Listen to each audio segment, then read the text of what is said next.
morning, I'm afraid. Way! Okay, so as I said before, I'm Nikki. I'm from Nikki's News. I'm one of the youth leaders here. I'm going to be interviewing Derek today, who's known as our lovely audiovisual man, techie man, and he's also a deacon of the church here. So today we're going to be speaking about things about Christianity, myth or fact. Okay, Derek. So, my first question for you is, how do we know the Bible is true? Isn't it just Chinese whispers? Okay, let's put this red herring to bed. Chinese whispers is a parlour game. In the ancient world and today in countries across the world, like China, Afghanistan, Pakistan, Iran and Iraq, we have storytellers. We can have the first slide, Cliff. There you are. Now these guys record the oral history of the tribes. They are word perfect. Oh, surprise, surprise. And in fact, they are not allowed to speak until they are word perfect. Now, let's go right back in time to Moses. Now, Moses is a prince of Egypt. He's a scribe. He can write. And by tradition, he writes down the first 5 books of the Bible. And from that point on, all the books of the Bible are written down. Now, when a scribe copies a scroll, he copies it down and it's checked every day. It has to be letter, not word perfect, letter perfect, or that scroll was not used. That's how we know it's accurate. Accurate? Yes. Excellent, Derek. So we know that the Bible is true because it's accurately written down. That's a fact. What about the 333 prophecies about Jesus? How do we know that they weren't added after his death? Right, we've got some great evidence. Now, in 277 BC, a chap called Ptolemy Philadelphus, who was a pharaoh, he commissioned 72 Jewish scribes to translate the Hebrew Bible into Greek so he could read it. This great library, if it was still in existence today, can you imagine the books that would have been there? All the books of the ancient world was there.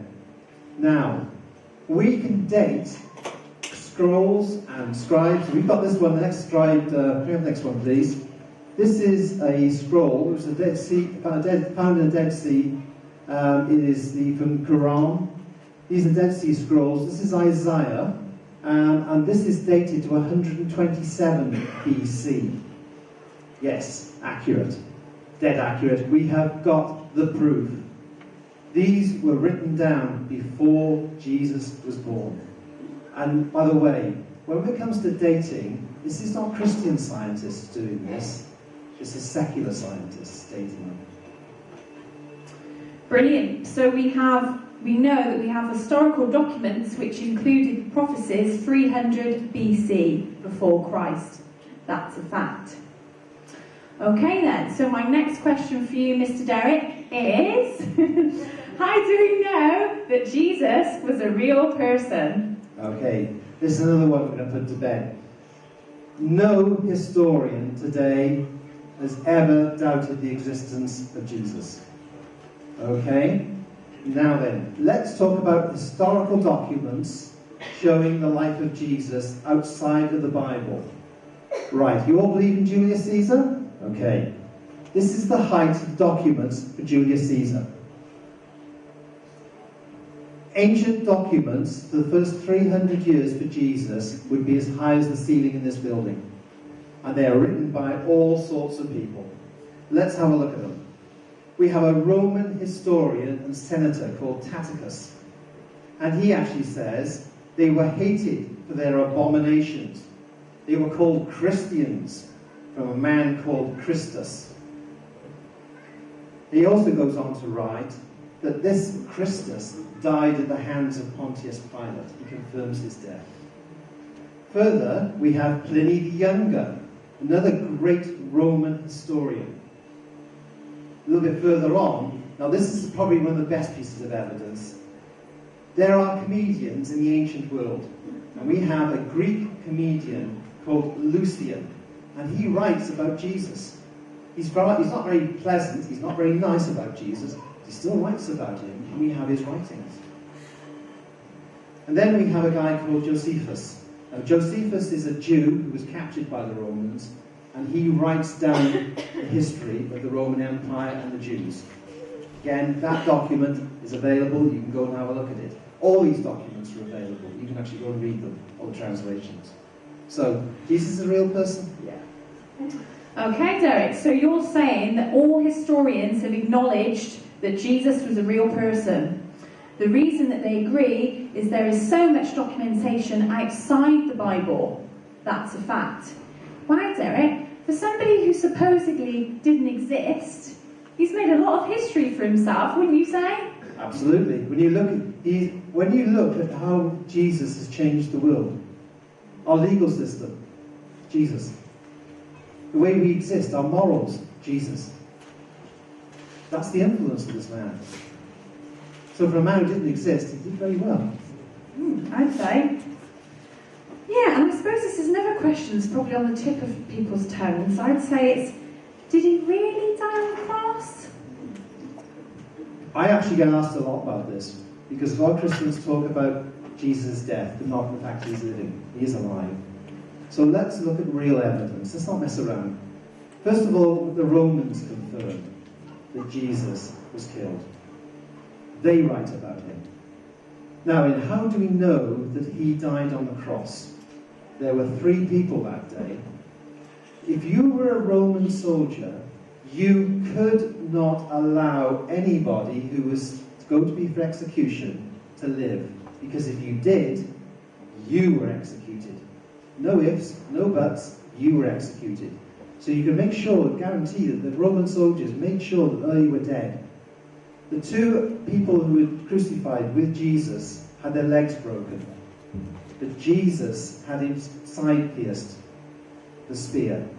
Now, I read a forensic report recently in America, and they're not Christians. They had a look at the crucifixion. Now, it says in the Bible, the water gushed from the side. Jesus must have been dead for quite some time, because his bodily fluids had separated. That's another piece of evidence. So when Jesus was taken down off the cross, he's dead. He has to be, because the Roman soldiers wouldn't allow anything else. Their own lives were on the line. Didn't they prod the feet as well? Yeah, actually, that's something that happens today in hospitals. By the way, this is where it comes from, because I actually checked on this. You know that in a hospital, if they want to make sure somebody is dead, they actually put a sharp implement into the foot. They were doing this in the Roman period, and that's how they used to test to see if people were dead on the cross. Like we do today in the morgues? Yeah. Okay. So the Romans themselves recorded it, you say. They made a record of his death. The Romans were paid to make sure that he died, and medics today know he did die from the description. Also, the Roman soldiers would be put to death themselves, you say, if they didn't make sure that the person on the cross was dead. Well, this is confirmed by Roman writing again, that the penalty for a Roman soldier, if they allowed anybody to come down off the cross alive, was death. Wow. So that's a fact. Not a myth, that's a fact. Did he really come back from the dead, Derek? Alright, this is another one I get asked about. And I have to ask a question. This is what I fire back. Would you die for a lie? Okay? Would you die for a lie? None of you would. You wouldn't do it. Simple. So let's have a look at 3 witnesses who saw Jesus alive and then resurrected. The first one is John Mark. John Mark is the author of Mark's Gospel. This man went out after the resurrection. He ended up in Alexandria, where the great library was, and he proclaimed the gospel. In fact, he was so vocal that the pagan priests eventually attacked him, put a rope round his neck, and dragged him round the streets of Alexandria until he was dead. And he's still professing Christ when he died. The second is Thomas. Now, Thomas is my great hero. Bible. Thomas is like us. He didn't believe that Jesus had come back. He wasn't there at the first appearance. He was at the second. And he saw Jesus. He touched his wounds. Now, the reason why I admire Thomas so much is because what happened to Thomas afterwards. Thomas travels the furthest. He actually ends up on the southeast coast of India, on the Malabar coast, where he is lanced to death. Now, that people might say, well, that's just myth and history. Can you prove that Thomas actually made it to India? Can you prove it? Well, yes, we can. Because in 1498, Vasco da Gama is the first European to sail around the Cape of Good Hope. He sails to India, not looking for spices, but he's under orders from the Pope. They're about to open up a new crusade. So they're looking for allies. And the idea is that they will get the Thomas Christians to join them in a crusade against the Muslims. This is written down, historical fact. If you want to see the document, you can go to the Vatican and you can read it. The bull, as it's called, is still there. And when you read the story about Vasco da Gama, he actually confirms the story of meeting all the Christians. It's all documented, all written down. The third witness is Peter. Peter, with his wife, and by the way, he is married, ends up in one of the worst prisons in Roman history. This man, for 9 months, he is in filth and squalor. He is tied to a post so he can't lie down. And for 9 months, he professes Jesus again and again. And in the end, the Romans crucified him and his wife. These are witnesses. They saw it. They saw him. And again, I ask the question, would any of you die for a lie? You wouldn't. But you'd live for the truth. And you'd defend it. Thank you. Right. Okay.